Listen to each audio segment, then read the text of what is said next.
Hello, welcome to walkie talkie. Pravinkoodu Shappu മൂവിയുടെ review ആണ് ഞാൻ പറയാൻ പോകുന്നത്. ഈ മൂവിയുടെ ട്രെയിലർ നിങ്ങൾ കണ്ടിട്ടായിരിക്കും. ഷാപ്പ്, അവിടുത്തെ ഒരു മർഡർ, അതുമായിട്ട് ബേസ് ചെയ്തിട്ട് ഇൻവെസ്റ്റിഗേഷൻ, അതൊക്കെയാണ് ഇതിന്റെ തീം. അപ്പൊ എനിക്ക് തോന്നിയിട്ടുള്ള പോസിറ്റീവ് സൈഡും നെഗറ്റീവ് സൈഡും ഞാൻ പറയാം. പോസിറ്റീവ് സൈഡിൽ തുടങ്ങാം ആദ്യം. ഇതിന്റെ DOP, visuals, camera work Shaiju ഖാലിദിന്റെയാണിത്. ഒബ്വിയസ്ലി പുള്ളിയുടെ എല്ലാ മൂവിയും പോലെ തന്നെ വളരെ ബ്യൂട്ടിഫുൾ ആയിട്ട് തന്നെ ചെയ്തിട്ടുണ്ട്. ഒരു ഷാപ്പും അതിന്റെ ആ ഒരു സെറ്റും ലൊക്കേഷനും ആ ഒരു വൈബ് നമുക്ക് കണക്ട് ചെയ്യാൻ പറ്റുന്നുണ്ട് ചെറുതായിട്ടൊക്കെ. ലൈക്ക് കുട്ടനാട്ടിലെ ചില ഷാപ്പുകളിലൊക്കെ ഞാൻ പോയിട്ടുണ്ട്, ഷാപ്പിലെ ഫുഡ് കഴിക്കാൻ. സോ അവിടുത്തെ ഒരു പെർഫെക്റ്റ് ആയിട്ടില്ലെങ്കിലും നമുക്ക് അറിയാൻ പറ്റും, നല്ല രീതിയിൽ തന്നെ ആ ഒരു ലൊക്കേഷനും കാര്യങ്ങളും എനിക്ക് ഇഷ്ടമായിട്ടുണ്ട് ചെയ്തു. പിന്നെ ശ്രീരാജ് ശ്രീനിവാസന്റെ ഫസ്റ്റ് മൂവിയാണിത്. Considering that it's a brilliant work. കാരണം ഇതിനു മുമ്പ് കുറച്ച് ഷോർട്ട് ഫിലിംസ് ഒക്കെ ചെയ്ത ആളുടെ ഫസ്റ്റ് മൂവി ആണെന്നത് കണ്ടാൽ നമുക്ക് പറയാൻ പറ്റില്ല. പിന്നെ ഇതിലെ ക്യാരക്ടേഴ്സ്, ബേസിൽ, സോബിൻ, ചെമ്പൻ വിനോദ്, ശിവജിത്ത് പത്മനാഭൻ, പിന്നെ ചാന്ദിനി. ഇതില് ബേസിലിന്റെ ക്യാരക്ടർ ഈ മൂവി എന്താ പറയാ ബോറടിക്കാണ്ട് അവസാനം വരെ കാണാനുള്ള ഒരു മെയിൻ റീസൺ ബേസിലിന്റെ ഒരു ക്യാരക്ടറാണ്. ബേസിലിന്റെ ഇത്രയും ക്യാരക്ടേഴ്സ് നമ്മൾ കണ്ടിട്ടുണ്ട് സൂക്ഷ്മദർശിനി പോലുള്ള മൂവിയിൽ. അതായത് ഹ്യൂമറും സീരിയസ്നെസ്സും ഒക്കെ മിക്സ് ചെയ്തിട്ടുള്ള ഒരു ആക്ടിങ്, ആ ഒരു രീതിയിലുള്ള ഒരു ക്യാരക്ടറാണ് ബേസിലിന്റെ ഇതിനകത്ത്. ഒരു പോലീസ് ഓഫീസർ, ഈ ക്രൈം അന്വേഷിക്കാൻ വരുന്ന പോലീസ് ഓഫീസർ. സോ ഈ ബേസിലിന്റെ ക്യാരക്ടറിനോട് ചേർന്ന് തന്നെയുള്ള ഈ വരുമ്പോൾ ഉള്ള ഈ BGM അതും നല്ല രീതിയിൽ എനിക്ക് ഇഷ്ടമായിട്ടുണ്ട്. പിന്നെ സൗബിന്റെ ക്യാരക്ടർ എനിക്ക് എന്തൊക്കെയോ എവിടേക്കോ ഒരു പ്രശ്നം തോന്നിയ ഒരു രീതിയിലുള്ള ഒരു ആക്ടിംഗ് ആണ് എനിക്ക് തോന്നിയത്. ബട്ട് ഈ CBI മൂവി നിങ്ങൾ കണ്ടില്ലേ, ലാസ്റ്റ് ഇറങ്ങിയ മമ്മൂട്ടിയുടെ, അതിലെ സോബിന്റെ ക്യാരക്ടർ വളരെ ബോറായിട്ടാണ് എനിക്ക് ഫീൽ ചെയ്തത്. അപ്പം അങ്ങനെയൊക്കെ ആയി പോകും തോന്നിയെങ്കിലും ഇല്ല, കുഴപ്പമില്ലാത്ത രീതിയിൽ ഒരു പ്രസന്റ് ചെയ്തിട്ടുണ്ട് ആ ഒരു ക്യാരക്ടർ സോബിന്റെ.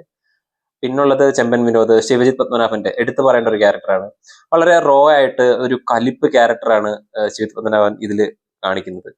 ഒരു കൊമ്പൻ എന്നൊക്കെയാണ് വിളിക്കുന്നത്. അത് നമുക്ക് ഡെലിവർ ആവുന്നുമുണ്ട് പുള്ളിയുടെ ആക്ടിങ്ങും പുള്ളിയുടെ ഒരു ബോഡി ലാംഗ്വേജും എല്ലാം കൊണ്ട്. നമ്മള് ടൊവിനോയുടെ കൽക്കി മൂവിയിലും ARMലും രണത്തിലും ഒക്കെ കണ്ടിട്ടുള്ളതാണ് ശിവജിത്തിന്റെ ആക്ടിങ്.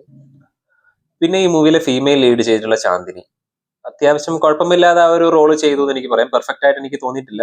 ചില ഡയലോഗ്സ് ഒക്കെ വളരെ ആർട്ടിഫിഷ്യൽ ആയിട്ടാണ് എനിക്ക് ഫീൽ ചെയ്തത്. ബട്ട് ഇറ്റ്സ് ഫൈൻ, ആ റോള് കുഴപ്പമില്ലാതെയാണ് ചെയ്തത്. ഇനി ഇതിന്റെ നെഗറ്റീവ് സൈഡ് എനിക്ക് തോന്നിയത് ഞാൻ പറയാം. ഇതൊരു ത്രില്ലർ ക്രൈം ഇൻവെസ്റ്റിഗേഷൻ ആ ഒരു മോഡൽ എടുത്ത പടമാണല്ലോ.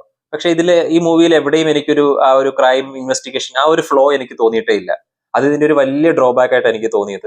ഈ ന്യൂജൻ സ്ലാങ്ങുകൾ, സോഷ്യൽ മീഡിയ സ്ലാങ്ങുകളൊക്കെ ഉപയോഗിക്കുന്നുണ്ട്. അതൊക്കെ ചില സ്ഥലങ്ങളിൽ ഇറ്റ്സ് ഫൈൻ, ചില സ്ഥലങ്ങളിലൊക്കെ അത് ഞാൻ പറയില്ല, ഒരു 2.5 മണിക്കൂർ മൂവി എവിടെയൊക്കെ ഫിൽ ചെയ്യാനായിട്ട് എടുത്ത കുറെ സീൻസ് ഇല്ല, അങ്ങനെ അതിന്റെ ഭാഗമായിട്ട് ആഡ് ചെയ്ത പോലെയാണ് എനിക്ക് തോന്നിയത്. ഒരു ക്ലൈമാക്സ് സെറ്റ് ചെയ്യുക, അതിനു വേണ്ടിയിട്ട് പല സീനുകൾ എടുക്കുക.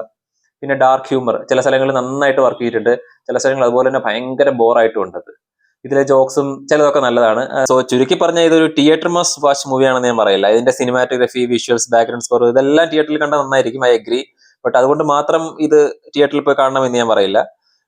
ഇതൊരു OTT പടമായിട്ട് കാണാം, അല്ലെങ്കിൽ ഒരു ഫാമിലി ആയിട്ട് ഈവനിങ് സ്പെൻഡ് ചെയ്യാനുള്ള പ്ലാൻ എങ്കിൽ ഓക്കെ ഫൈൻ. അങ്ങനെയൊക്കെ ആണെങ്കിൽ ഇതൊരു വൺ ടൈം വാച്ചബിൾ മൂവിയാണ്.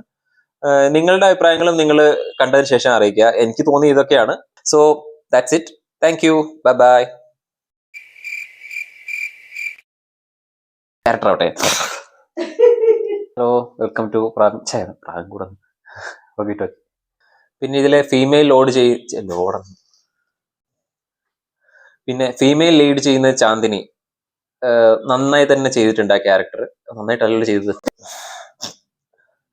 പിന്നെ ഇതിലെ ഫീമെയിൽ ലീഡ് ചെയ്യുന്ന ചാന്ദിനി, എന്താ ചാന്ദിനെ കുറിച്ച് പറയണ്ടേ? ഇപ്പോ ചാന്ദിനെ കുറിച്ച് പറയുകയാണെങ്കിൽ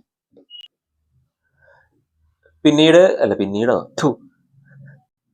ഒരു ട്രെയിലറിൽ കണ്ടിട്ടുള്ള ഒരു അപ്പച്ചനുണ്ട്, പുള്ളിയുടെ ഒരു ചില ജോക്കിന്റെ കാര്യങ്ങളും തമാശ അങ്ങനെ നല്ല പറയണ്ടേ. DOPക്ക് പിടിക്കുന്നില്ല. ഒരു ത്രില്ലർ ഇൻവെസ്റ്റിഗേറ്റീവ് സീരീസോ. സോ ചുരുക്കി പറഞ്ഞ ഇതൊരു തിയേറ്റർ മസ്റ്റ് പൂച്ചെന്നൊക്കെ. എനിക്ക് ഈ മൂവിയിൽ എന്താ പറയാ, ട്രാഫിക്കിന്റെ കാര്യം മറന്നുപോയി.